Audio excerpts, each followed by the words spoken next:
What is going on? Perfect timing, Pat. Bless you. Bless you. Lon 3 Wolf is in the house. Sneeze Exactly. right as we went live. Steve sneezing. Lon 3 Wolf is on camera. Welcome. What's up, boys? Hold on, GGEN. Oh, I have to take my little sip there. We got pretty much a full house. ScytheX, Zuplex, One Shot, and now Lone Wolf. What's going on, man? Lon 3 Wolf. Said it right this time. I said it right last time. But now it's almost funny just to say, like, it almost makes more sense to say Lon 3 Wolf every time. I enjoy that a little bit more. At this point, I should just change my gamer tag to Big Pat because everybody calls me that. They don't even call me Lone Wolf. Big Pat's a lot easier to say too. When I see numbers in a name, I get all confused. I didn't know what to call Steve for a while. You got to spell it with like a 1. It was like what you're saying is algebra is not your strong suit. Algebra, math in general was never my strong suit. I was always a geometry if I had to do math, or just an arts and crafts guy. What's up, fellas? We got a bunch of topics today. The Rangers are losing, so that kind of sucks. But what are you guys drinking today? I got Guinness. We don't get paid for this, but I didn't grab anything anyway. Oh, come on. A little Balvenie 14-year Caribbean cask. Nice. The rich. Nice. I have some proper 12 left, but I didn't feel like going to get it today. Typical Southerner. Jack and Coke. Moonshine. There you go. Jack and Coke is nice. Moonshine. Is that homemade moonshine? Yo. No, it's old smoky. So you so it's not moonshine. It's just banana moonshine. It's banana pudding. Ooh, that is probably delicious. It is. That is probably delicious. So, Scythe, I hear you have some sad news you want to start off the stream with. So, why don't you go ahead and throw that out here? All right. Well, the Moon Knight director, I forget his name, confirms disappointing news about WandaVision season 2, which is it's not going to happen. But in the same article, Feige is not confirming it. He's basically saying that like some characters can have a series and then switch over to movies and then down the road come back to the series. So there could be a season 2 like years from now because she's involved with movie projects. Typical Feige nonsense. He can't just give us a straight answer. Yeah, right now season 2 is not happening. Well, I think it's I think with the way they ended that first season, makes a lot of sense to not jump right into a second season. And with the way that they're kind of using the TV shows to boost the movies, we're going to see a lot more of this, like one and done season type of stuff. But then the characters go on to be in a movie somewhere, then come back and maybe they enter into a different show somewhere. Yeah, I think he's just playing fast and loose with the whole universe and dropping seasons in and out of stuff. So I think it's the right way to go too. Yeah, but it's also Marvel, and they don't tell you shit. Like they won't spoil anything. Right. So it could be all, bogus, and then they're just waiting for Doctor Strange, and then once that drops, right, they don't want to give away that she survived. Then you Doctor might Strange. See news for other stuff involving those characters, but that's 100% chances are too. It may not be called WandaVision. That's the other thing. It might have a show and another show, and it may not be WandaVision because the end of the first season. Spoilers for anybody who hasn't seen a show. It's been out for 2 years now. But Vision's not in it anymore. Right. I don't know what's going to happen with him. It might just be called Scarlet Witch. That's we might get a Scarlet Witch show. That's it. Right. Yeah, exactly. We might just end up getting a Scarlet Witch show. Right. So we're gonna get a season 2, but it's not gonna be WandaVision. Exactly. Yeah. So exactly. It's are we gonna get a Scarlet Witch show, or are we gonna get a Scarlet Witch solo movie? I see now. I think she's powerful enough, a big enough character that she deserves her own movie. But again, it's typical Feige. He's like a modern day Obi-Wan Kenobi. It's true from a certain point of view. He says we're not going to get a season 2, but there's many ways we could see her appear again in a major capacity, and it's not technically WandaVision season 2. So I don't get too crazy with that kind of announcement.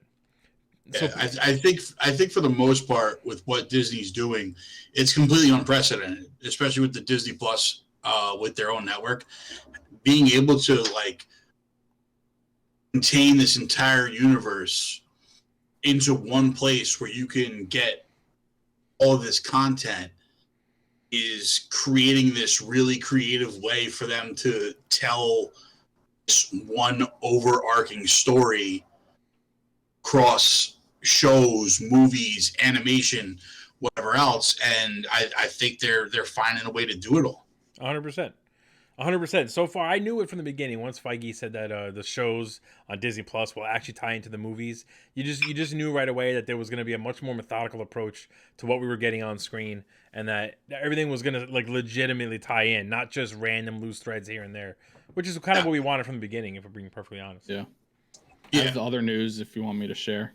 Go ahead, real quick, and then we got to have Pat give us a rundown of what makes Marvel them special. Studios. Okay, Marvel Studios is reportedly moving away from New York City on their future projects. Yeah, it's about time. That's fine with me. Yeah, that's probably a tax reason, to be honest with you. Yeah, but they're also announcing Daredevil season 4. Yeah, I mean that's not official. That's not official, contradicts. but they're definitely supposed to be working on that. I think they're supposed to start filming that later this year. Yeah, But you're talking about moving away from New York City as far as the setting and the shows, or their headquarters is moving away from New York City? No, like like their characters are not going to be in New York City, basically. Yeah, because if you go back and look at all the Avengers movies, or even the TV series, the Captain America TV series took place in New York, didn't it? Yeah, all the Defender shows, Captain America, all of Marvel Avengers, comics. Yeah, much takes place in New York City, so Spider-Man, everything, you know, Endgame. See, I would take that. So Idaho. You say they go out to Idaho? Why not? Yeah. Why not? I think it's because everything's going like quantum, you know, right? The quantum realm, space. There's gonna be more cosmic shit going on. Right. So yeah, I feel like the shows have already been moving away from New York. So as far as like a setting, so you know, I'm not surprised about that. But now, before we get into the Defenders, because I already have that video queued up, Pat, welcome to the show, man. Welcome to your first live podcast with us. Lon Wolf, for anyone who's watched previous episodes. And Lon 3 Wolf. It's confused. Lon 3 Wolf. Can't even say it right the wrong way. Yeah. It's all the same thing. So tell us, man, what makes you eligible for the Theater Room podcast? What kind of stuff are you into? Everything. What I saw you were playing Sea of Thieves before. What other games you play? Yeah, I'm playing Sea of Thieves with Steven. I play Call of Duty. 27 years old, still play Minecraft. No, I mean I watch all the Marvel movies. I read comic books. I watched all the Defender shows except for Jessica Jones, mostly because I didn't know the character. Oh, that's like the best one. Well, hold on there. It's up there. It's an easy number 2, but Daredevil smokes it. No, Daredevil's definitely the best one. Yes, I'm just saying you're missing an extremely good show out of season 1 of Jessica Jones is phenomenal. I'm rewatching now, actually. So actually, let me pull the video up since we're going right into it.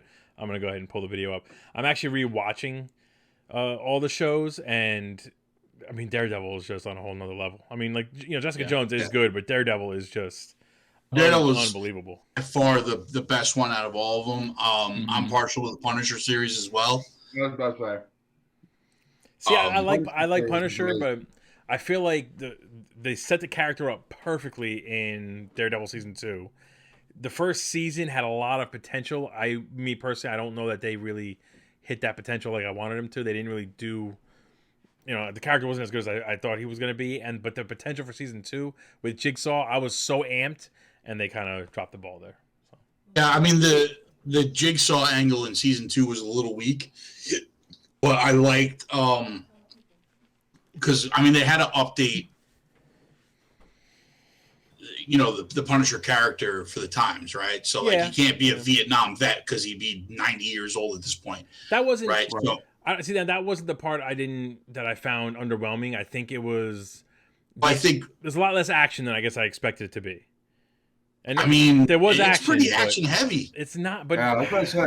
When I'm rewatching it now, though, I feel like there's a lot. It's a lot more drama and slow, and then the action is kind of a few quick bursts here and there until, like, the first episode always is good. The last episode is always, like, kind of phenomenal. The action that you get so over the top, like, nuts. It is. It is. Makes up for. Like, they're using it sparingly, because if every episode was just him going balls to the wall with a 50 cal blasting away at, like, buildings, like, yeah, we would all think it's cool, but at the end of the day, like, it wouldn't be as like gripping to us. One thing I will say is the way they create Jigsaw at the end of season 1 was genius. Just phenomenal. Excellent. I mean, I remember watching that screen too, and I'm anticipating something, and I just remember being, like, glued to the screen, like, holy crap. I like that they gave Micro a big part in the first season also. Agreed. I like that they brought that in. They did a lot of stuff from the Punisher comics that I think kept it true enough for them having to update it as much as they did for the times and whatnot. But the Defenders as a whole, there's a lot of shining spots in them. There's some real big misses. Well, yeah, Iron Fist season 1 for sure was a horrendous miss. That was season 2. Yeah, that was the worst series of the whole Defender group. It really was. It was so bad. And the Defender series itself is kind of weak. It was kind of all over the place. Yeah. They pushed the hand too much. What's up, Pat? It was definitely all over the place. The Defender series was definitely all over the place. The continuity of the storyline. I mean, to me, the Defenders movie series or TV series was basically like Daredevil season 3. To me, that's what it was. Wait. Like, the whole storyline just circled around him. Daredevil season 3 was amazing.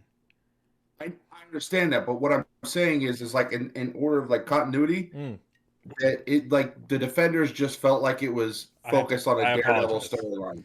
It was like Daredevil season 2.5. Just like I apologize for saying your name wrong, I apologize for misunderstanding what you just said. I thought you were saying the quality of the season was as good as Daredevil season 3. No. Daredevil season 3 you're right. was amazing. No, it was amazing. Yeah, you're absolutely right. The Defenders was basically about Daredevil, and everyone else was just kind of there along for the ride. Yeah. Like these shows gave us. Yeah. Shows gave us some of the best villains we've seen in the MCU. Hands down. You got Vincent D'Onofrio as Kingpin. You got the Purple Man in Jessica Jones season 1, which is his name, David Mamet. He may have actually been the best. David Tennant. He may have been the best villain of all the Defenders shows. That one season of him was, I mean, he stole the show, easily stole the show. Steve, did you watch the show? I'm a big fan of Cottonmouth. I love season 1 of Luke Cage. Cottonmouth was awesome. So I thought it was really good. Just as like an argument to you about Luke Cage season 2, I thought Luke Cage season 1 was great.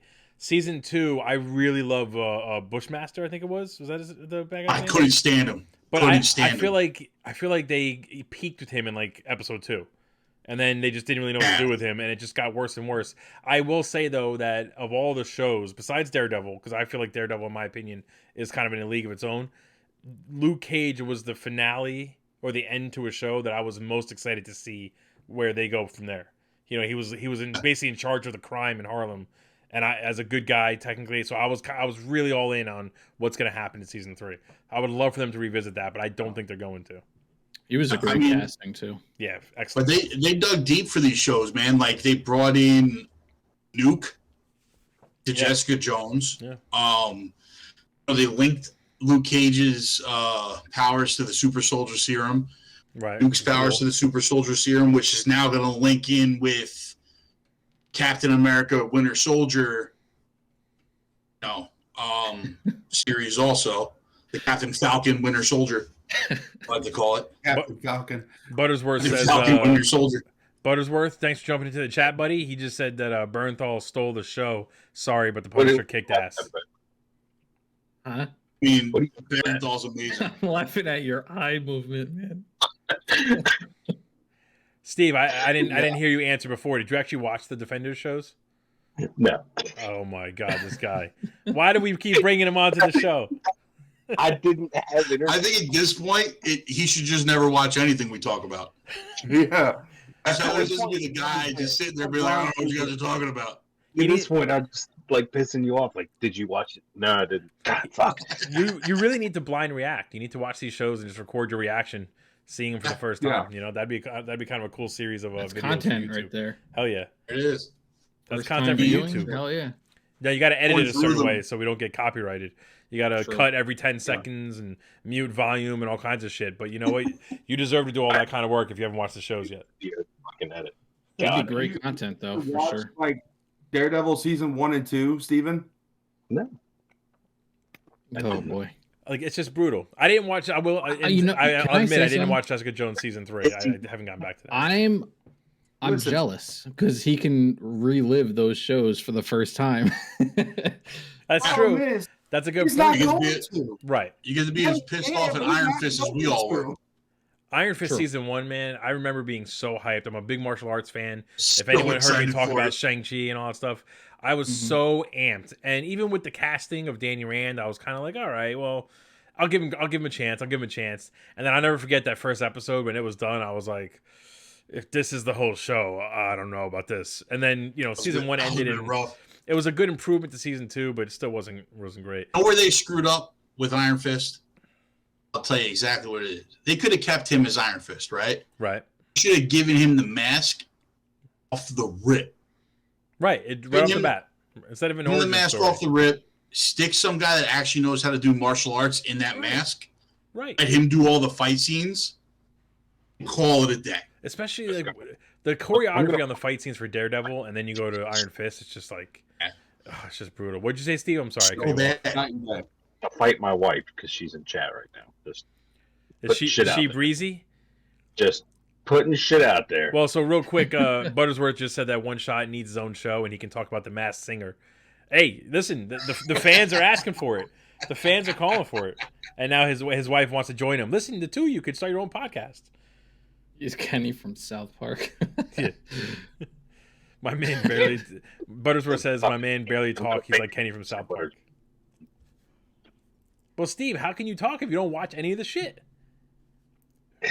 Mrs. One Shot. You got to get him to watch some of this stuff. Let him get involved in these conversations. Give him the baby and say, sit down and watch these shows. Come on now. Yeah, you gotta get your kids involved anyway, right? You gotta get them into these kind of things too. Kenny had hair. What kind of laugh? For everybody that watched all the Defenders content, what's your favorite part of all of it? Bro, easy answer right now for me. It's the very end of Daredevil season 3 when Wilson Fisk and Daredevil are in like the closet secret room area screaming at each other about to just go at it, and then Bullseye comes walking through the door in the Daredevil costume. Just the amount of hype that I had for that whole finale was just ridiculous. The whole show is probably one of my favorite shows. Like, it's got to be up there, some of my favorite shows of all time.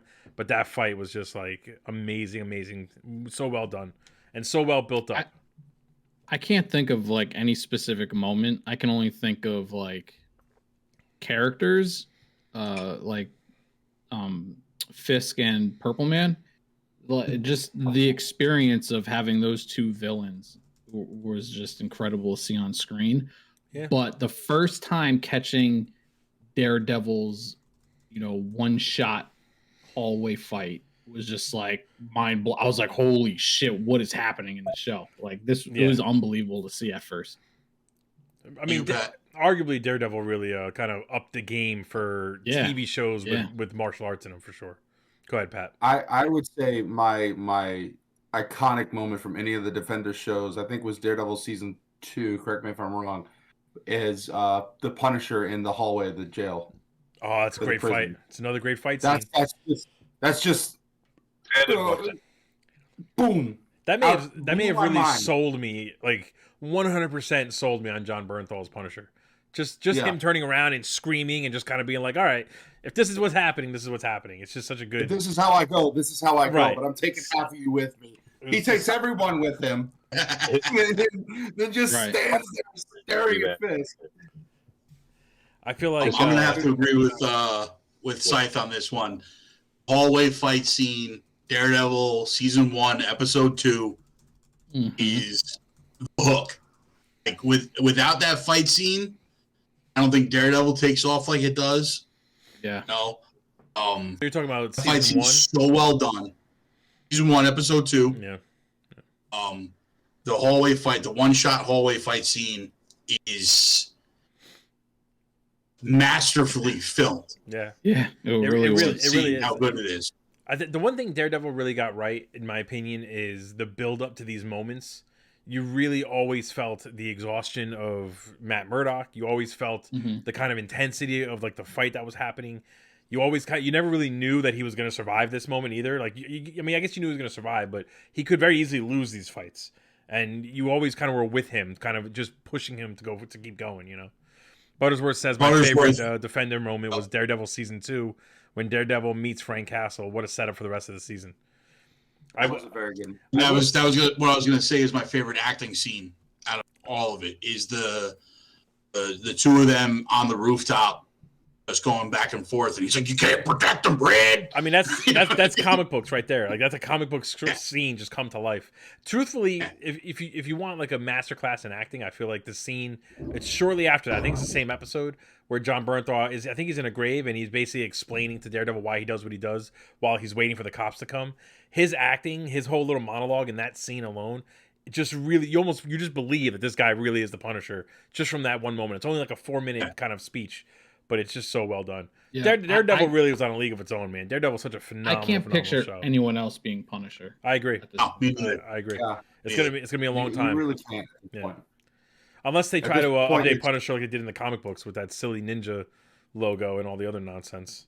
Yeah. That'll go back to the skull eventually. Let the noise die down. Yeah. One of the things is that I think we're going to get Punisher sooner rather than later. I'm hoping that they keep Barenthal. But what I think they're going to go with this, and we've been hearing rumors forever about it, but he shows up in Armor Wars. And I hope he does. Hopefully we get Punisher War Machine armor. Can you imagine? Oh my God. I mean, even if the whole show sucks, but we just get one image of just Punisher War Machine armor, I think it would become my favorite Disney show. My favorite Disney Marvel show. Buttersworth says he loves how dark they kept Daredevil and not like made it Disney-ish. Which now again, the Defenders, for anyone who doesn't know, the whole Defenders saga is on Disney Plus now, and it's available in all its glory. There's no censoring, no pulling back on the blood or violence. They didn't edit. I've been watching, and it's exactly like it was on Netflix, which is a huge surprise, honestly, because I was expecting some things to be kind of watered down. To that point, that's why those shows were that dark, because they were on Netflix. They were created for Netflix. Right. Yeah. Right. But even with Disney keeping the show on Disney Plus and keeping them as gory and as fantastic as they were, I mean, they did come out and openly say that they were not against making Deadpool 3 rated R. Right. So I mean, that doesn't really surprise me as a company, and I think they understand the fact that everybody that grew up watching these Marvel movies, like Iron Man, the Incredible Hulk, all these things that came out in 2018, yeah, we were all 14, 15 then. We're all early 30s now. So at this point, they understand their audience. Right. The stuff needs to mature with us, right? Exactly. How old are you, Pat? 27. Okay. I'm the baby here. It's okay. That's all right. That's all right. We still love you, Pat. It's fine. Just sticking with the. I'm the big baby brother that's just bigger than everybody else. I mean, it's whatever. Doughboy said good math, Pat. Yeah. Doughboy said good math, Pat. Oh, well, you know what, Doughboy? At least I can do math. Oh, Buttersworth just realized that Lon 3 Wolf is Big Pat. It's the same guy, Buttersworth. Sticking with the Marvel theme, let's get into Moon Knight. Because for anyone who doesn't know, Moon Knight's going to be premiering March 30th. We're almost there. Like 2 weeks away. Yeah. Yeah. So my question to Moon Knight is, do you think that this is some kind of play by the producers and the directors to kind of throw our trail off of off of him being in the bigger MCU, because apparently a producer came out and said that he will not be a part of the MCU, which I don't believe for a minute. See, again, it's like you never know. Like, they're so specific with what they say and how much information leaks. You really don't know how much you can take at face value. You know what I mean?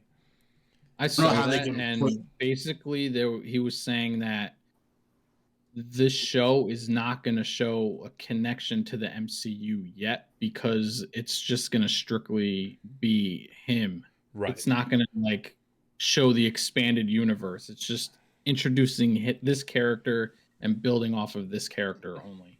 I think what they're avoiding is having another cameo from somebody. You know, every other show has basically had a big cameo moment. Like with Falcon Winter Soldier had War Machine, Rhodey show up. You know what I mean? I feel like all they're really saying is that don't expect to see Doctor Strange show up or Blade show up or like that. That's not going to happen. This is about Moon Knight specifically. It's Marvel though. You can't believe anything they say. You can't. Can you imagine we get our first peek at Blade in the Moon Knight series? Oh my! I would say Werewolf by Night first. I'm dying to see what they do to Blade. I'm a giant fan of the Blade movies, except for the third one maybe. So I'm very curious what they're going to do, how they're going to Disneyfy it, if that makes sense.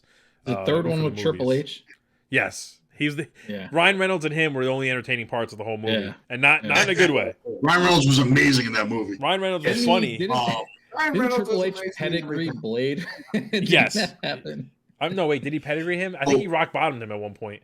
Did he rock? I think so. I think he just gave him a good old fashioned body slam. He may have. Yeah. So with the Moon Knight stuff, I think saying that because it makes sense for the character, right? Like he doesn't have a lot of serious connections with other characters in the comics. He's kind of his own standalone. He at one point I think he was in Midnight Suns or the Nine or whatever you want to call it. I mean, they're clearly working towards Midnight Suns. I feel like overall we're gonna get that at some point. Yeah, I agree with that. I think we will see him again in another DU project. I'm assuming Werewolf by Night Halloween special that they're planning on doing. Right, it could be. You're getting Midnight Suns in the video game world, basically. Yeah, it's if I'm not mistaken, I think they're using a play on the word. It's Midnight Suns with a U. Right. Yeah. Buttersworth just asked, what version do we think Moon Knight's going to be introduced? Do we think it's the original release Moon Knight or Marvel Knights version of Moon Knight? And I think it's Marvel Knights version. Yeah, I think we're getting all of them. Well, that's what I think. I think Marvel we're going to get a combo of both, of every version really. They borrow from all the comics, you know what I mean? They go back and they pull elements that just kind of fit and make their own story. So I wouldn't be surprised if we get a lot of homages to some of the classic stuff, but maybe more focus on the more modern stuff. Everything I've seen from the trailers and from like the poster art and stuff like that, is all pushing towards a more recent Moon Knight storylines. I'm pretty sure Ethan Hawke is the Sun King. Did you see the clip? The amalgamation of Amun-Ra. Have you seen? And they put out 3 different posters with Oscar Isaac, and it's the 3 different versions of Moon Knight. Have you seen the clip that's been going around of Ethan Hawke? They're showing too much. They need to just stop sending out clips. I feel like. I feel like they're doing it though because they're a little concerned that people aren't that familiar with the character and they want to kind of draw some crowd in. That's what it seems like to me. We're going to get a lot more of Disney doing stuff like this when they start going to these more esoteric characters that aren't so mainstream. Right. Because like most people don't know Moon Knight. There's also, you got to remember too, the producers and all the bigwigs probably saw Hawkeye get kind of shitty ratings, even though it was a great show, and they're probably panicking. Like, if nobody wanted to see him, why are people going to want to see Moon Knight? So I'm sure they're showing a little too much just to try and get some attention. Hawkeye got bad ratings? Not bad ratings, but it didn't pull in the same numbers that like WandaVision and Falcon Winter Soldier and stuff. Not Marvel standard numbers, basically. Right. Like I'm pretty sure the shows have kind of all declined a little bit, probably since Loki, as far as the amount of viewers that were tuning in. Also, that's going to happen naturally with any streaming service, though. Yeah. Right. Because people will be like, oh, I'll wait till it all, especially when they're doing this weekly thing. A lot of people wait until it all comes out and then binge it. Yeah. Yeah, that's what I'm doing. Yeah. Yes. Steven's going to wait until the entire Marvel cinema. It's all run its course. Yeah. Every episode, every Moon Knight, She-Hulk, everything's out there. Steven's going to be like, all right, I guess I'll start with Iron Man. Click. He's waiting for Kevin Feige to be like, I retire. We're going to just end the MCU as a whole. Yeah, like, okay, exactly. Good. And he's just going to sit down and be like, okay. Two things. Not to derail us, but two side notes. Number one, the Rangers are losing 7-3, I think, to the fucking Devils. Jesus. That's annoying. Number two, the Rangers. I'm a Ranger fan. I'm a Ranger fan, so leave me alone. Who? Leave me alone, Lon Wolf. Buttersworth just said, sorry to throw you off. Am I the only one mad as hell that they pushed back the new Dragon Ball? No, you're not. Oh my God. So, Buttersworth, that does throw us off a little bit. However, you're not the only one who's pissed. I was looking forward to this, unless they give us some extra stuff quickly instead of just the movie by itself for a couple of years. I'm a little annoyed. I don't get why they're pulling it back. What's the point of delaying it? It was pretty much done. You can't tell me COVID's the reason. So I don't get it. I don't really get it at all. Still watch the manga, or I still read the manga online, which is a phenomenal story right now. Yeah, I've been keeping up with that. I've been reading about it, but I haven't. I don't read the actual books. I just kind of keep up with I'll send you the link that I watch, or I go to read it. Oh yeah, I definitely will. I stay away from the manga because I like obviously Dragon Ball, but I want to actually see it happen in the show. I don't want any kind of spoilers. I don't want to be like, oh, well, I know this is going to happen next, so let's just see how they animated it. No, I want to be completely surprised. So much shit though.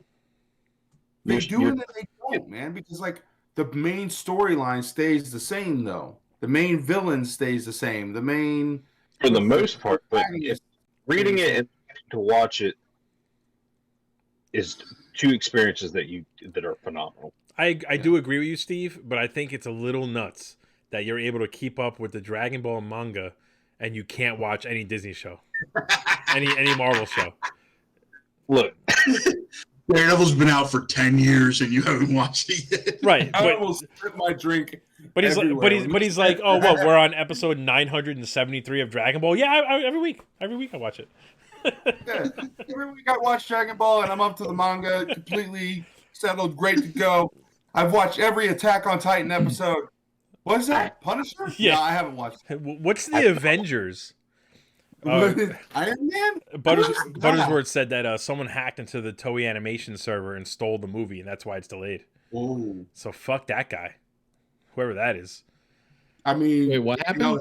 Somebody hacked into the animation server and stole the movie. Yeah, it's true. I'll watch it. If you get it to me, I'll watch it. Send me the link right now. I'll watch it on stream. Buttersworth, Steve, he said he keeps up with the manga too. So you and him can watch that while we watch Avengers and all the other Marvel stuff. I mean, I'm in. I can't pronounce anything. What did you just call that? What did I say? Manga? Is it the manga? What did I say? Did I say manga? Oh, whatever. Manja. I'm a gringo. I'm a gringo, okay? Manga. Keep up with the manga. Dude, I'm as white as can be. What do you mean? Manga? So what else, man? So after Moon Knight, we got Miss Marvel coming. We talked about that show last week. It's kind of a weird jump, right, from a show like Moon Knight that looks dark and violent and kind of gritty to Miss Marvel. That's I think it's good for them though, because it'll lighten things up a little bit. Yeah. I mean, is it going to be dark though? See, I think it will be. The first four, they're delving heavy into this. I don't know if you guys heard, but for most shows on Disney Plus, for most MCU shows, Disney and Marvel, whatever, released the first 2 episodes for early reviews. This time they released the first 4 episodes.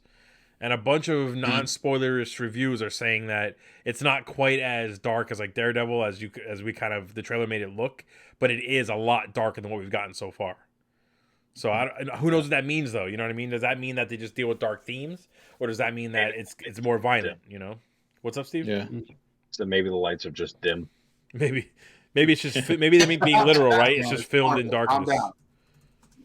Well, I think they're dealing with a lot of with the multiple personality disorder and stuff like that, and that he's going to have like the split personalities and the Moon Knight, the Mark Spector, the Mr. Knight persona is going to be in there too. So I think they're dealing with a lot more. I think it's going to be more of like a psychological thriller. Yeah, I think so too. I'm hoping that they build up to a pretty like badass finale. So it's only 6 episodes total. It's not a long show, so for them to release 4 episodes already, you know they're leaving some big stuff out in those last 2 episodes that they don't want to release. Yeah, and I think that's also a way to get viewers excited about a character that is pretty unknown to the mass public. Yeah. No, I agree.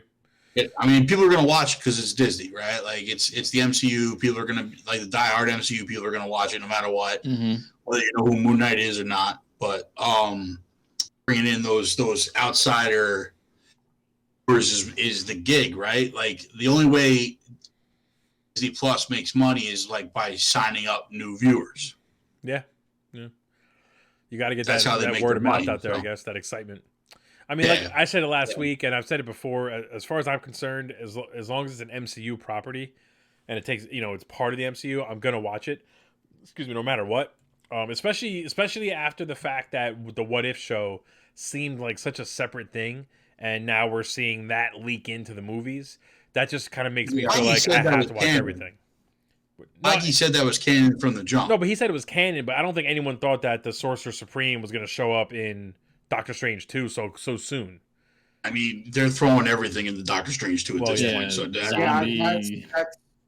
I haven't been that hyped for a Marvel movie since Spider-Man, to be honest with you. Like, I mean, this one looks incredible. It's setting up the Illuminati. It's going to be insane. It's going to be insane. It's going to be insane, honestly. Actually, I'm actually more worried about it than ever now. Really? Well, I don't blame you, though. You're worried about it. I think there's a lot riding on it. Like the whole, hype is through the roof. The whole direction of where we're heading is strictly on this movie. Like this is the point. I mean, if you think about how much hype was built up around Spider-Man, and let's be honest here, spoilers. Everybody and their mother knew Tobey Maguire and Andrew Garfield were going to be in this movie. Yeah, they weren't fooling anybody. Everyone knew this was coming. So you have this massive expectations from people that grew up when they were 12 watching the first Spider-Man with Tobey Maguire to the people first seeing Tom Holland as Spider-Man. That anticipation for that movie was through the roof. Like, I don't even think Doctor Strange comes close to the amount of hype that was behind Spider-Man. Well, I feel like they nailed that. See, my opinion is that Spider-Man obliterated the hype. The hype was through the roof, and it just more than like hit that mark. That now people are almost as excited for Doctor Strange. You know what I mean? Yeah. Like maybe they weren't before, but since Spider-Man was so good, and we had the Doctor Strange trailer, so it feels like it really connects to it. Now people are just kind of like, well, what's next? And now I think they're hyped. Yeah. I've always been hyped for Doctor Strange. I love the character. Spider-Man also pulled from your nostalgia. You know what I mean? So it's like it was a different hype factor. But Doctor Strange is too with the animated X-Men. They're doing Professor X. Yeah. So my issue, we spoke about this before Spider-Man came out, was that I was worried that they were putting too much into Spider-Man because we were hearing rumors left and right about everything that was going to be going into this movie, but they did it the right way, right? Like, they didn't make it all about Toby and Andrew. They gave them a really good shining spot at the third act. They brought Daredevil in the beginning and then just pretty much never saw him again. Like, one of my favorite parts of the whole movie. Yeah. Like, they did a lot. They did a lot without going over the top. One shot. Did you see Spider-Man yet? No. Fuck. Wait, you have seen it? If you paid attention in group chat, me and Fred were talking about it yesterday. Yeah. No, I know. I wanted him to say live on air that he watched it. This movie, with the amount that I'm hearing, offenders doesn't mean I don't watch everything else. Calm down. I think it does, though. I think it does. Calm down. It's only him. Calm down. with this movie, with the amount that I'm hearing about what's going to be in it, like I'm more worried that this is going to be a bigger clusterfuck, and like than Spider-Man would have been. See, you know what makes me worried? Because like I don't disagree with you, but I trust in Feige. I trust in their system. They know what they're doing. Giving them the benefit of the doubt. We are, but what makes me worried, to your point, is that they're bound to fuck up. They've had so many basically top tier movies. Even their worst movies are not really bad. They're just not, they're nothing special compared to everything else. There's at some point they got to come out with that one movie that makes me feel like when I went to see Venom, Let There Be Carnage. Like it's just gonna it's gonna piss me off. It'll probably take a while. I honestly think it'll take a few bad movies in a row for me to finally start to be like, all right, I think I'm over it. But it's got to happen. They can't be on fire, hitting all cylinders every single movie. I mean, they did it for what now, 15 years? It's got to stop at some point. Buttersworth says, I finally saw Spider-Man. Sorry I was late watching it. But what'd you think, Buttersworth? Tell us. Go ahead, Zuplex. Yeah, I don't disagree with you. I mean, I think they've had some misses. But like you said, I don't think they were bad movies. Right. They just weren't up to the par that we're used to. Yeah, their misses were more solo movies. And yes, this is a Doctor Strange movie, but there's obviously other characters involved. Right. So this isn't really a Doctor Strange solo movie. Their misses were like, Thor, Iron Man 2, like just strictly that character. Well, they're also in a position right now, if you think Captain about Marvel, it, though, trash. Like Doctor Strange is basically a follow-up to Doctor Strange 1, but also a follow-up for Scarlet Witch. Spider-Man was a follow-up for Tom Holland, but also what we didn't know was that it was a follow-up for Tobey Maguire's Spider-Man and Andrew Garfield's Spider-Man. Thor: Love and Thunder is Doctor Strange is also a follow-up to Spider-Man. Right. Thor: Love and Thunder is going to be somewhat of a follow-up to Guardians of the Galaxy leading into their next movie, as well as the Thor follow-up. So, like, a lot of their classic characters that were around for the Infinity Saga are not just getting their own solo movies. They're basically helping other characters kind of continue, which is... I don't think we're going to get any characters. I don't think we're getting any characters that were in Infinity Saga. Right. I honestly don't think that we're going to get any characters have a solo movie again. Right, yeah. They're always going to share the spotlight with somebody. But you know what? They should, though. They absolutely should. Else.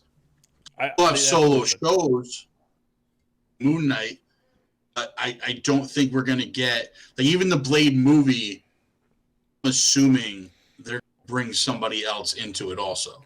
Yeah. Yeah, well, I don't think... For the Blade movie, I would assume that they're going to bring... Okay, if you go back... I don't know if you guys watched, like, the old 90s animated Spider-Man series or even the old Spider-Man comics. Spider-Man and Blade team up a few times, especially against characters like Morbius and other... Morbius, yeah. Morbius, yeah. Yeah, you said that right. You said that right, Lon Wolf. I was having a Matrix flashback. I'm like, Morpheus? No, Morbius. No, what? So, I mean... What? What was that, Steven? It sounded like you burped. Anyways, but I definitely could see like a Blade and Spider-Man team up where Blade is like this extreme, just kill whatever, and Spider-Man's like, whoa, we can't kill. Da, da, da, da. I would like to see it, but the jury's still out whether we want Jared Leto to be the Morbius in that movie. No. I mean, I don't think we're gonna get that. I think we're gonna get closer to Blade with probably Werewolf by Night and Moon Knight, and then mixed in with where they decide to bring Ghost Rider back. And then we'll get the Midnight Suns, we'll get the Nine, whatever name you want to call it at this point. You already know Blade is connected. He's going to be connected to the Eternals. He had that quick vocal cameo in the end credit scene of Eternals for anyone who hasn't seen that. So him and Black Knight are going to be a part of something going forward. Yeah. I mean, I wouldn't be surprised. I mean, I heard a rumor somewhere that sword, that they're saying that like when you see it reach out to Dane Whitman, that it's a symbiote. I heard that too, but maybe I think that's a really outside the box rumor. Yeah. What'd you say? That the Black Knight's sword is actually a symbiote. Yeah, the Ebony Blade. That it's actually a symbiote. Oh, okay. Which it could be. I did read today actually that as far as Blade's concerned, that there's a lot of inside rumors saying that his movie is going to take place it's centuries ago, so it's going to be a big like period piece from when Blade was kind of first born. They're going to do Tomb of Dracula. I think they are. That's if this rumor is to be believed, then I believe that's what they're going to do. And as long as they don't get I can't remember the guy's name now who played Dracula in Blade Trinity, I think we're okay. We're on the right path. I don't necessarily know if that's the route I would like them to go, but the thing is, it's they know what they're doing. So they're going to be so far in the past that it's not going to be connected to anything going on. No, I feel like they almost want to. They might do almost like a Captain America thing. You know, have the movie take place in the past. Maybe by the end of it, it's modern times and it connects to something that's going on currently. Buttersworth says Wesley Snipes is going to be in the Doctor Strange movie. Hey, you're laughing, Buttersworth, Why but not? He might show up. He might show up. Why not? I mean, there's rumors that we could have a Tom Cruise Iron Man. Right. I mean, you never know. I still think we're going to have a Tom Cruise Iron Man. I don't think those are rumors anymore. Yeah. It does feel like those are similar to the Tobey Maguire and Andrew Garfield rumors. Like at this point, it's like it's going to happen. Speaking of something today of a guy breaking down like the shadows of the Illuminati up there. Yeah. They're saying that one of them is Captain Carter. Yeah, I think that's gonna be true. Yeah, Captain Carter is definitely gonna be one of them.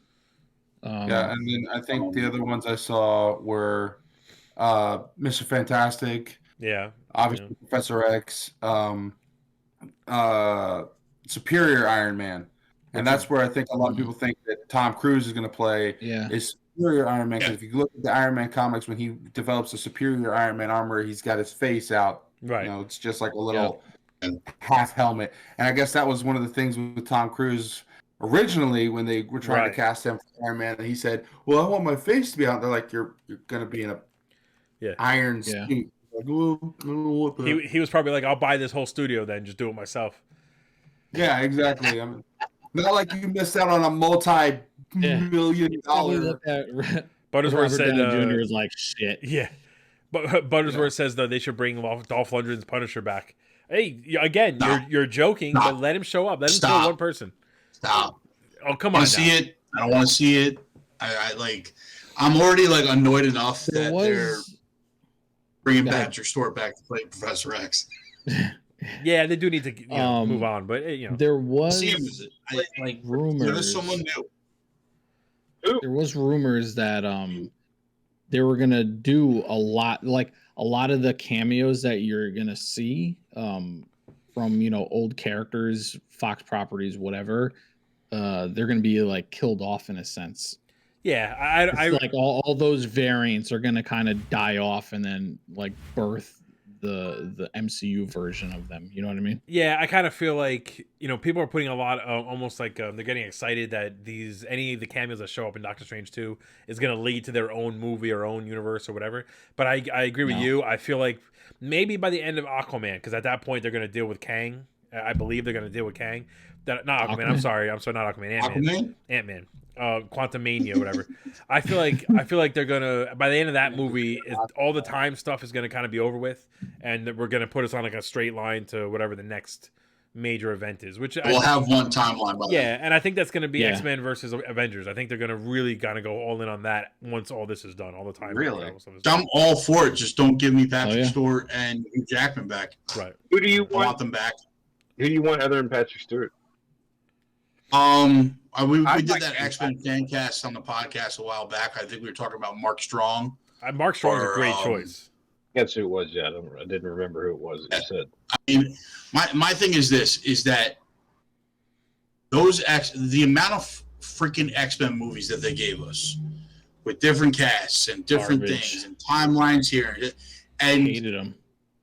Yeah, like most of them were trash. Yeah, and they did a great job with Logan, sending off Hugh Jackman and Patrick Stewart. Let's just leave it as it is. Right. Leave them. They're good. They had an amazing send off. Movie was perfect, except for the villain. But there's not a lot wrong with that movie, and the ending was perfect. A perfect way to send them off. No reason to bring them back. Right. I agree. For these timeline movies, it just it cheapens things for me a little bit. Like Spider-Man No Way Home kind of shows you that Andrew Garfield and Tobey Maguire's characters coming back worked. A large part of the reason why it worked is because there was a lot of story left on the table when their trilogies ended. But with the X-Men, there's really no questions. There's nothing that anyone wanted to see that they didn't get to see. We pretty much got it all. So Gambit. Yeah. Gambit was one of it. Wait, go ahead, Pat. Go ahead. I was gonna say Gambit. I would have liked to see more in the Sabretooth. I love Sabretooth's character, especially in the comics and even in the animated shows. The banter that they had, that was one of my gripes with the first X-Men movies when they first came out, was just like the lack of interaction between Sabretooth and Wolverine. Because I'm like, comic book me is screaming like they know each other. Yeah. Why is this like so hard to go over? You know, if you watch they're both immortal. What's bad is if you watch the X-Men movies now, especially the original kind of movies, they don't hold up that well. So bad. I mean, they don't. There's entertaining moments, but overall, you're just kind of like, oh, like I can't believe I like this. Like if you go back and watch Iron Man 1, it's better now than it was when you saw it in theaters somehow. Like that's how well these movies were made. So Buttersworth says Professor X swearing. The X-Men movies, Sorry, Buttersworth says Professor X swearing is as classic as Deadpool turning a hoe into a housewife. Sorry, go ahead, Zuplex. Well, the X-Men movies is that we'd never seen the X-Men at all, action. So seeing for the first time, it's like the same thing as if you go watch Spider-Man 1 with Tobey. Like a big majority of that movie is unwatchable. Yes. But it was the first time we got to see Spider-Man swing through the city like that, so we all have nostalgia for that. Yeah. Like the first time Wolverine pops his claws, we're like, oh, that's amazing, blah, blah, blah. But the rest of that movie is utter trash. You know? Speaking of... you're watching it, it's like... The best thing we got from those X-Men movies was Nightcrawler's White House scene. Yeah, for real. That shit was incredible. That scene holds up. It was incredible. Sticking... Don't get me wrong. Some of those movies had great moments, but I think where we're at now with the genre, so far below the bar. Yeah. If you give us X-Men now, we're gonna get some just absolutely stellar things that we never thought we'd see on screen. They've been doing it with all the Marvel characters, with all the MCU. This is why I'm excited. You're seeing what you're getting from Strange and Wanda. So what why, and what we got from Quicksilver. So they can easily do mutant abilities with no problem. But now hold on, I thought of a good segue. To the next topic because we're. Is it still Marvel? Because I have a Marvel. No. It's Disney. This is a question for one shot. This is a good segue question for one shot. One shot. Oh God. Have you seen Star Wars? What? Are you aware that Obi-Wan Kenobi is in Star Wars? Star Trek, right? Oh, you can't say Spock that. In that one? Spock, right? One thing we forgot. We completely forgot to talk about this last week, everybody. But the Obi-Wan Kenobi trailer dropped.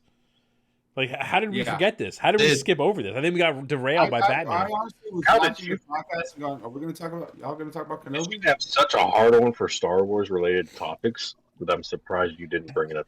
I know. I want to have a whole Star Wars related podcast, just everything Star Wars, but I got to kind of trickle it in here and there, and I somehow missed this.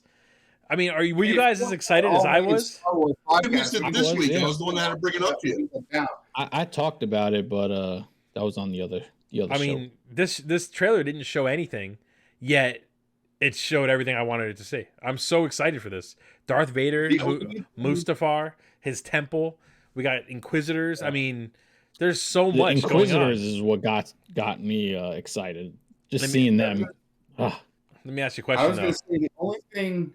The only negative I heard come out of that trailer was the Grand Inquisitor. A lot of people were disappointed in the casting and the look of him. And I was like, yeah, I could see that. But at the same time, the animated version does kind of look stupid. Yeah.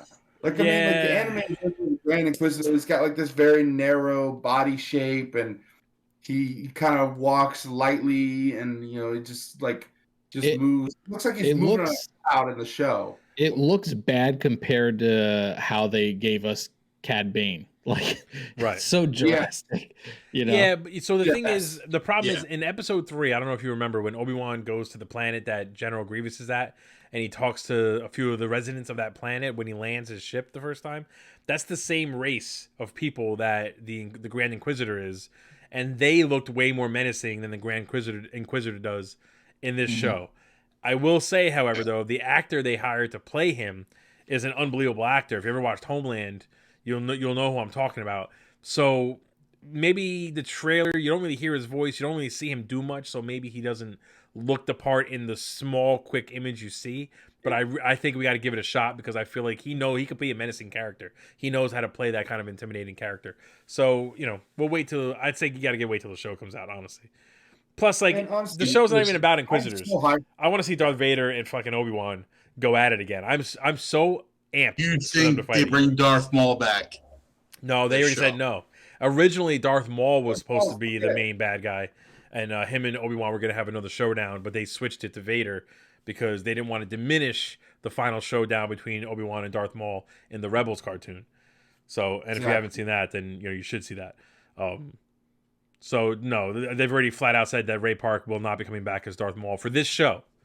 He might appear somewhere else at some point, which they should bring him back. To be honest, at some point they have to bring him back, right? Right. Because they teased him at the end of of Solo.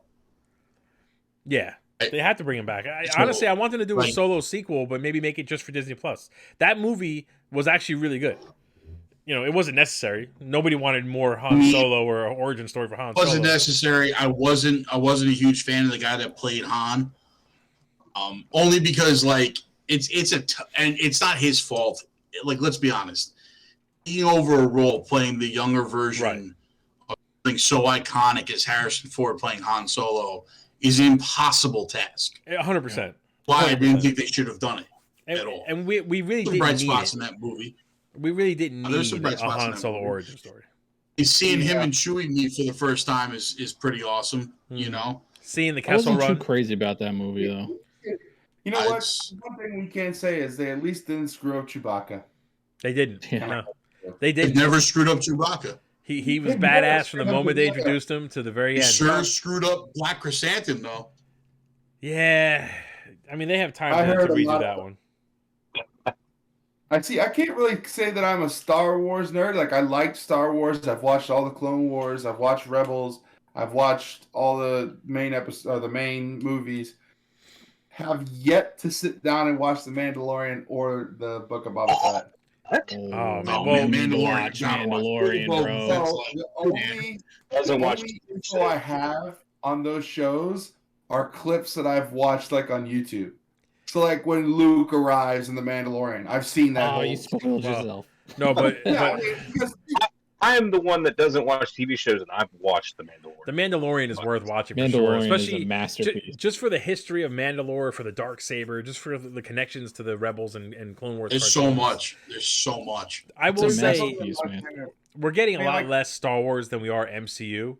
But I'm not against it because overall, what we're getting for Star Wars is really expanding the world a lot more than the MCU shows. I mean, don't get me wrong, Loki kind of blew up a lot and WandaVision kind of helped a little bit, but Falcon and Winter Soldier didn't really expand the MCU that much.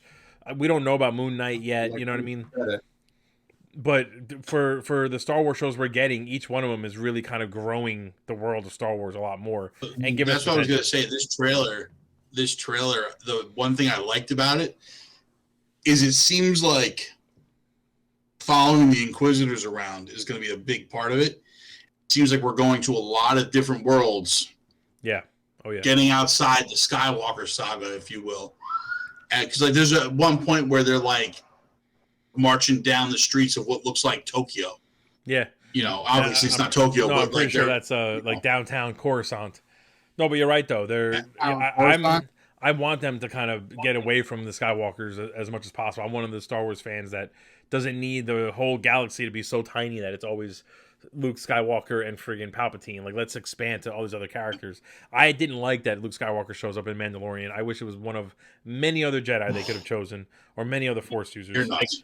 You're out of your mind. No, man. look, that scene, that scene scene was just as badass if it's any other Jedi. It didn't have to be Luke. It did not have to be Luke. No, Ahsoka could have showed up a little better. Crazy, it could have been bro. Cal Kestis. It could have been Ahsoka. Ezra, we're still looking for. We already had. It would not have the same effect. Ezra would have been lame. If Ezra showed up, it would have been baller. Get out of here. Okay, first of all, lame, bro. All right. Don't even give us someone we know. Powerful as seeing Luke in a way that we've never seen before. Enough of Luke.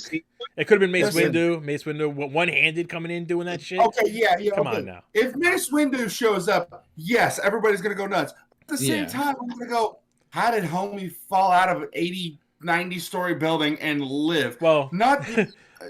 That's they kind of showed that already because in the prequels they introduce a lot of Force powers that they just forget about, like Force super speed and Force jumping and all kinds of stuff that suddenly just disappear. And apparently Mace Windu is coming at some point. Yeah, Samuel L. Jackson is basically heavily hinted that he's returning for Mace Windu somehow. But then again, to your point, Darth Maul, we saw fall down a giant tube of shit, and he woke up with robotic legs. So that's my point. Got eaten by a Sarlacc.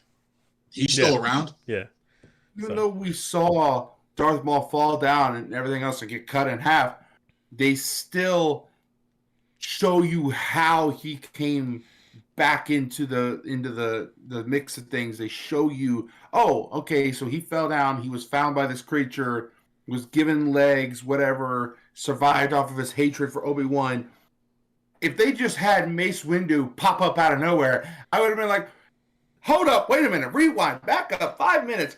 Where the hell been? And they could have led into a Mace Windu show. They could have given us a lot of other Force users. I don't need to see Windu. I don't need to see fake Luke. A lot of other Force users, but in reality, cartoon Luke. We saw cartoon Luke. He didn't even look that good in that scene. He looked much better in Mandalorian 2.5. He did. He looked much better. Because I will say this: if they bring Darth Maul back. Say it again, Zuplex? Said if they bring Darth Maul back, I don't want to see those stupid spider legs. I hate them. No, it'll be the robotic ones. He had them at the end of Han Solo, so he'll have them whenever they bring him back. Buttersworth wasn't Solo before he got cut in half? No. Solo was basically right in the middle of the Clone Wars and Rebels. It was kind of between the two of those, so that's where he was building his little criminal empire. And then we run into. I thought it was before Clone Wars. No. Yeah. No, Clone Wars. I'm pretty sure Clone Wars was before Solo was Han Solo was even born. No, before Phantom Menace. Buttersworth says he would love to see a Wookiee origin series. We really don't know much about them, but Buttersworth, that was called the holiday Christmas special for Star Wars, and it's pretty bad. It's entertaining, but it's pretty bad. So I don't know. Like a foreign film. We have to read subtitles of them. Yeah, it would be no dialogue. Each other. It'd be no dialogue at all. All right, boys, moving along from Star Wars, because I could talk about this for hours. Moving along from Star Wars, we got some big news in the wrestling world that I know One Shot's super excited about because it's on the one wrestling show he watches every year. Yeah, everyone's excited. I'm excited, sort of. I mean, I like to see old men wrestle for no reason whatsoever. Beat your ass. I feel like we should let's get Ric Flair back. I mean, we've had that. I know, and I always hate it. I constantly was like, bro, just retire already. Stone Cold Steve Austin, for anyone who doesn't know, is returning to the ring for, I guess, just one more match in WrestleMania this year. I don't follow wrestling that much, so you guys take it away, because as far as I'm concerned, he just looks old. Match. Looks like he's in great shape. Stone Cold doesn't look that old, though. This is my prediction for what's going to happen with Stone Cold. He's going to walk out to the ring. Kevin Owens going to grab a mic and be talking crap. Stone Cold's going to go, whoop, boom, stunner, and then pin him and leave. Yeah. That's all that's going to happen. Nah, I think it'll be longer than that. He's going to break a hip when he does that. The moment he hits the mat. I kind of agree with Pat on this one. I don't think it's going to be what they're hyping it up to be, because like originally it was supposed to be a match, right? And the rumor is that Stone Cold didn't want to do the match because they wanted him to put Owens over. Right? You don't think Owens would have won the match? Which is surprising because Stone Cold was always the guy that always tried to get people over, too. Right. Like, he's got a reputation, right, of being really helpful to the young guys and stuff. Trying to get people over. So 19 years. So, right. This is going to be his last match at WrestleMania. Why do you think he hasn't wrestled, though? Could it be because he's old? No, it's because he had a hurt neck. He broke his neck. He got a broken neck. Retired. Owen Hart broke his neck with a pile driver. He did retire, and so he's coming for one last match. What is it? Why is that a problem? I just don't. What are we talking about? I just don't. He needs to just stick to his podcast. His podcast is great. Just forget everything else. Wrestling? The broken skulls, have you ever watched wrestling? You know they bring these guys back from time to time, right? All the time. And that's a problem. They got to stop doing it. Here's the problem with the WWE and why I haven't watched in a while. I mean, I'm still aware of the storylines because I still follow them on all social media platforms. I'm still aware of who's who. Brock Lesnar's still back. That's another thing. We'll get to that later. Yeah. But the problem with WWE right now is that Vince McMahon is so focused on trying to use what happened in the past and these great wrestlers, The Rock, John Cena, Stone Cold, Goldberg, Brock Lesnar. Even, you know what? I would even put Bobby Lashley in that category because let's be honest, Bobby Lashley was in WWE in 2005.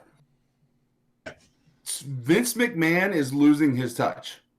At this point, he's lost his touch. He's lost a long time ago. He's lost his touch a long time ago. But he's the head honcho, right? So you can't tell him away from creative. You can't tell him to step off. He's just like, all right, then you're fired, and you're like, oh shit. The issue is this, right? Like Hunter was doing with NXT was far more entertaining than anything that they were doing to WWE. For them to pull Hunter out of there and not like they should have just put him in charge of all creative. Let him take the reins because he's got a better pulse on what's hot right now, what fans want to see. Like storylines that they have going into WrestleMania right now, I'm more excited about the possibility of Cody Rhodes fighting, going against Seth Rollins, WrestleMania, than I am about Stone Cold and Kevin Owens. Because I know Stone Cold and Kevin Owens, it's going to be great to hear the glass break and see Stone Cold come out. I'm super excited to see Stone Cold again. Love Kevin Owens also. Like, I'm a huge Kevin Owens fan. But at the end of the day, like we all know, it's not going to be a match. Like, it's going to be the Kevin Owens show, and then Stone Cold hits him with the stunner at the end, like Big Pat said. And it bang, boom, we're out of there. Glass breaks, beer party, let's fucking do it, right? One beer. I think it's going to be a little bit longer than that, but it's going to be quick, to your point. Yeah. Like I don't think we're not getting a match. Like I'd much rather see Cody come in from AEW against Seth Rollins, who arguably is talent-wise as far as in-ring ability, probably one of the best in the business right now, and have a knockdown, like crazy, awesome WrestleMania match, and any other thing that's going on. Even Brock and Roman Reigns for the 9,000th time that we got to see these two guys. So over it. Shit, I'm over it. I'm over both of them. I was never a fan of Roman Reigns to begin with. Like he's garbage. He's just completely boring. He has no like. I'll give him a little credit. He's getting better on the mic, but he's nowhere near everybody else. And you gotta give One Shot a chance because he's got something to say. What's up, One Shot? I was agreeing with them. Like I think they should stop using all these fucking same wrestlers they've used year after year after year. Like give somebody new a chance to fucking show what they have. Vince has been burying talent. Go ahead, Pat. It's why Cody left to begin with. He was being buried, and he was being forced to be the Stardust person that he wanted no part of, and he. I did find Stardust super entertaining. I'm not gonna lie, I kind of loved it.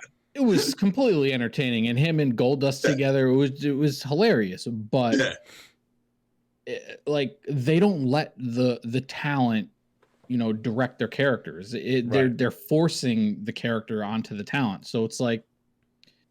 You start like in Cody's case, he just lost interest in doing it and left. So the fact that he's coming back tells me I would be completely shocked if he comes back as Stardust. That would blow my mind. I gotta come back as American Nightmare. Yeah, I gotta come back as the American Nightmare, Cody Rhodes. I would hope so. There's no other way, and I got a funny feeling they might even let him keep his AEW music. I think that was the swap for Jeff Hardy keeping his music going over. Yeah. Right. So the thing about like Roman Reigns right now is the top dog, as they're calling him, right? Big dog. Yeah, whatever. The head of the table. Acknowledge me. Like the thing about that storyline is finally in a storyline that was good. Right? Head of the table, he's got the Usos going on the Samoan thing. That's great. The only way that storyline works as fans, right, is if it eventually leads to him versus The Rock. Yes. Yeah. At the end of the day, we all know he's not the head of the table because The Rock still exists. Yeah. Mm-hmm. Yep. I do not want to see that. No matter what, he's never going to be the true head of the table, storyline-wise, until he goes up against The Rock. So that storyline does not pay off until he goes against The Rock. Yeah. Real quick, and they have to. That's got to be a WrestleMania match. Buttersworth says he's got an inside tip. Someone he knows who works for the WWE says Cody is going to be at WrestleMania, and his Connect is working out with him right now. So. All right. So I mean, I'm hoping you heard it here first, folks. They don't like when you hear a wrestler's coming, it's pretty accurate that it's happening. Yeah. They're not. They're a lot worse than some Hollywood studios. And they're saving it until next week on Raw to announce it or they're not even going to announce Cody. Probably they're just going to announce that they found him a match because I've been watching Raw leading up to WrestleMania every week, and basically Seth's been doing this whole like I gotta find my WrestleMania match. I can't find anybody, and he keeps failing every week to get into a WrestleMania spot. It's the same thing they did with Cena. Cena had to he bullied his way into WrestleMania. Buttersworth says that Cody's using his own music because he owns the trademark. So anything that WWE owned of Cody has been released to him. So he actually owns the music, so he can use it. Awesome. It would be great if they continued Cody's storyline of hating Triple H in the WWE. But it doesn't work because Triple H isn't there anymore. Yeah, but he's still there. Always come back. I agree that would be an awesome storyline, but Triple H has nothing to do with the company anymore. Yeah, he's ousted by Vince. Yeah. So Vince, even that storyline's dead in the water. He also got rid of his son. He got rid of Shane too. Like it just shows Vince this is guy off the rails. No control over. He's got all control, I guess, and it's just a problem. It's just nuts. Yeah, I mean, he's just not doing the right thing. Like this is why AEW is kicking their ass. But AEW is running down a problem now too because they're overinflated. Like they have too much talent. Right? Like they've signed everybody that's been released from the WWE, and they don't have enough airtime to be able to like bolster their stories. They can't flesh out these stories. Everything's going to be quick. Right. Everything's convoluted. It's a mess over there now too, and like it's getting worse and worse every week with AEW. Although I do think that they're doing more. Weekly, they're doing more intriguing matches, like better matches. What the WWE is doing, because like we're getting the same matches over and over and over again in the WWE, and it's a brutal time to watch. There's no difference between Raw from like 2 weeks ago to Raw now. The only thing that WWE's got over AEW right now is their female wrestlers. Mm-hmm. Right? Because Becky, Sasha, and Charlotte are still. Charlotte's great. She's a great heel. Yeah, she's awesome. Becky's amazing. Becky's amazing on the mic. She's amazing with her new character arc that she's going through. Sasha's like, I don't like the storyline she's in right now, being a tag team with Naomi, but like all three of them, top of the heat. That's saying something too, because. Like you were saying earlier, you're more hyped for like the possibility of Seth Rollins versus Cody Rhodes, or more hyped for other different matches. I'm more hyped for whatever the hell Becky Lynch is doing. Yeah, I would rather watch Becky Lynch wrestle someone else, Bianca Belair, whoever, then I would turn Bianca. And Brock Lesnar, like you said, for the 9,000th time. But don't get me wrong. After watching the Pat McAfee show, I don't know if any of you keep up with him, and watching Brock's appearance on the Pat McAfee show, that kind of made me like Brock Lesnar a little bit more because it kind of humanized him to me. Because all we ever had of him in the WWE is be Brock, be strong. Yeah, that's all we've ever had. And he was such a boring character. As good as he was, powerful and everything, his character itself was just a boring character. That was his character. Yeah, right. Him being the monster. That was his character. I get that, but it was just no personality to it. It was, Buttersworth, and I feel like he's breaking out of that shell more and more now that he's kind of solo. I will say I like face Lesnar better than heel Lesnar. Wait, what's up, Steve? I said Goldberg was the same way in WCW days. Didn't say shit, just came out, whooped ass, and left. Exactly. They built the allure around the mystique around Goldberg. They did the same thing with Brock in his first 3 runs with the company. Now it's just kind of they have to get more with him because those days are kind of over and done with. And the more interesting thing to the Brock Reigns saga is what Paul Heyman's gonna do. He's been the wild card in the whole thing, not these 2 wrestlers. It's what are you gonna see from Paul Heyman? I'm more interested in what's gonna happen with Paul Heyman than I am with exactly. Brock. Real quick, Buttersworth says that he could probably get the WrestleMania results by next weekend if we're interested. No, I don't want to know nothing. But Buttersworth, maybe you, me, and One Shot will get on a podcast and we'll talk about it. Back in the day, you can go to a wrestling website and get the results of every wrestling show a week ahead of the actual air time. Listen, I'm open to it. I want to know what happens early. I'll talk about it. I don't give a shit. I'm not going to watch WrestleMania. I feel like the WWE needs to start bolstering up its other talent, and they're just not going to do it now with Vince at the helm. But hasn't that been the story for years now with the WWE? Yeah. I mean, I don't even watch, and everything I read has been saying exactly that for a while now. The big hit that the WWE took was COVID, right? A large part of their revenue comes from live events.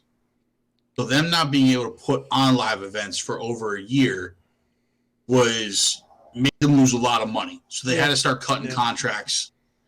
And unfortunately, they had to cut a lot of really good talent. AEW did the smart thing and based themselves out of Florida and started having fans almost immediately within 6 months of COVID being a thing. From me. Yeah, exactly. So it was, on their part, they did what they could to keep their talent on and keep money rolling in. And to their credit, then when the WWE had to start releasing everybody, Tony Khan said, "I'm buying everybody." Right. Yeah. It was free market, free reign on all these top end, underused wrestlers. Buttersworth says he's going to WrestleMania and he's going to have lunch with some of the talent, so he can't wait for the WrestleMania weekend. That's awesome. That's kind of cool, man. Enjoy. I will say the worst decision that WWE has made is in the new game. You can actually have the COVID audience as your backdrop in the video game. It's the silliest decision I've ever seen. When I saw a clip of it on TikTok somewhere, and I was like, "What the hell is that for the crowd?" And I realized what it was. It just ruins the whole game for me. When they did it live, right? I was like, "Why are they even doing this? It's so bad." I heard nothing. They're doing live shows. First, it was no audience. Then it was just screens of random people, which made no sense whatsoever because they weren't even reacting to what was happening in the ring. Didn't AEW basically have other wrestlers out there, basically just acting as the crowd, just kind of standing there and cheering on the fighters? The beginning of it, yeah, until they could start getting fans in there. I mean, that's a much smarter play. I don't know why WWE didn't do that. They started to after AEW did it, right? But it was too little, too late at that point. They could have just let them work on their storylines instead of wrestling to nothing. Right. Right, because a big part of what makes it exciting is the fans. I mean, if you don't have the fans cheering and you're just watching them wrestle, that's entertaining from a technical aspect, but not really from like an excitement kind of thing. Yeah, yeah. I mean, some guys. I was gonna say, from like being in the crowd, there was nothing like the Raw after WrestleMania in Jersey at the Izod Center. I was in that crowd, and it was the loudest wrestling crowd fans are I've no joke, ever man. been a part of, man. Is that the Dudley Boys return? It was Dolph Ziggler winning the title. Yeah. Bro, that crowd, it was the Fandango. Like, that's where that came from, the crowd I was in. It was awesome, man. Yeah. All right, the crowd's what makes it. Yeah, it's like 100%. We could talk about wrestling for another like 7 hours. Drives the story too. Like you know who the face and heel are. It comes from the crowd. I mean, it sounds like we need a whole wrestling podcast. So someone might need to do a full blown like wrestling recap every week or maybe once a month or something, and just go deep on how much they hate Vince McMahon. For that. I mean, if we have a wrestling podcast, do you think Steven will actually watch the material to keep up with the only if it's in manga form? I'm talking about what? Only if it's in manga form. I've talked more about wrestling than I have movies and TV shows. We know, okay? It's true. Don't even watch the fucking show. Wait a minute, hang on. The name is coming to me. What is your nickname again? What's the WWE wrestler you look like? Oh, I wish John was here because he'd call it out. Start your shit. Is it one of these days we gotta have a WWE No Mercy tournament on Nintendo 64. Down. Prince Albert, I think. Do that. I wouldn't. Lord Tensai. Lord Tensai, that's it. Lord Tensai. It's Albert the A Train. I'm gonna kick this chat. Don't bother kicking him out, Steve, because we got to end it now anyway. We're hitting an hour and a half. Thanks everybody for jumping into the chat. Buttersworth, as always, thank you. Oh my God, it's Steve with tattoos. Look at that, Steve with chest tats. Keep an eye out if you haven't jumped in the replay. He kicked him out. Now the cameras are all screwed up. Thanks, Steve. All right. All right, boys. Worth it. I was gonna say thank you to Pat for jumping in, but Steve kicked him out before I could. So I will. I'll see you guys. I'll talk to you guys next week. As always, for the GGEN Nation, make sure you like and subscribe. All the different socials, they're scrolling along on the bottom here. We'll be back Tuesday at 8:30, and then keep an eye out for all the games. I was MIA the last week or two because I was very busy, but I do want to get back into Horizon. Scythe, I know you finished that, so when I'm done with it, we're going to need to do a little deep dive on that one. You didn't finish 25 yet? I'm 25 hours in, and there's so much left to do. Wow. All right, well, we got time then. It's a large game. We'll have to chat about that. Lone Wolf just says, Steve, we're going to fight. So thanks, guys, again, and see you later, GGEN. And keep an eye out for some more announcements and stuff on Facebook, some more upcoming events that we're trying to put together, and we'll see you guys next time. Later, guys. This man.